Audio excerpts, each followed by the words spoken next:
May Mendoza update. Ang kulit pa nga ni May. Galing ni May manghula dyan, no? Nagbaklong. Nabanggit na po ni Boss Joey na yung sombrero medyo palos. Oh. Sa akin po yung datingan niya parang Kian. Kian. Iyon. Liv? Kian, yun eh. Kian, mali si Priano. Kasi ganyan yung formahan ni Kian. Oo, pwede. Akala ko sabihin mo Kian Red. Baka gumanan niya. Bakit? Tama nga si May, no? Akala ni Bukalista. Iyon. Talaga si Ate Sis, no? Yung formahan talaga kasi mga Alan. Ganyan si Kian nung high school kami. Ah, talaga? Oo, simple. Bukawas. Tatlag ka ba? Totoo, search nyo. Alam na. Ano naman si May, no? Ano ka ba si Tom Cruise na walang hawak ka? Ito, yes, nawa ka nga. Remove lang. Grabe, Eh, kaya... magaling na lang tanungin natin. Ayan, O, sige, Mega. talaga. Normal lang Tingin daw. ko Ang po- larambong dito. Hindi ko mas George Clooney.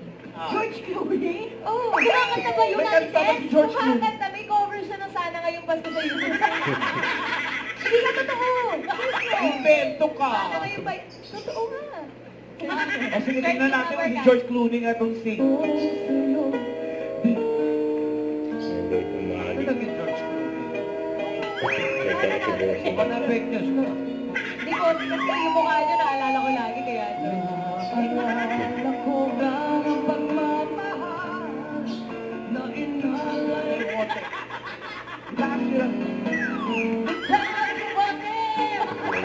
Iya.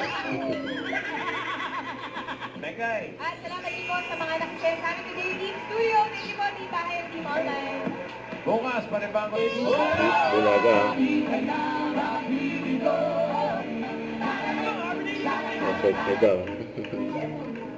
Ang Coronoy, na Abang Invasion.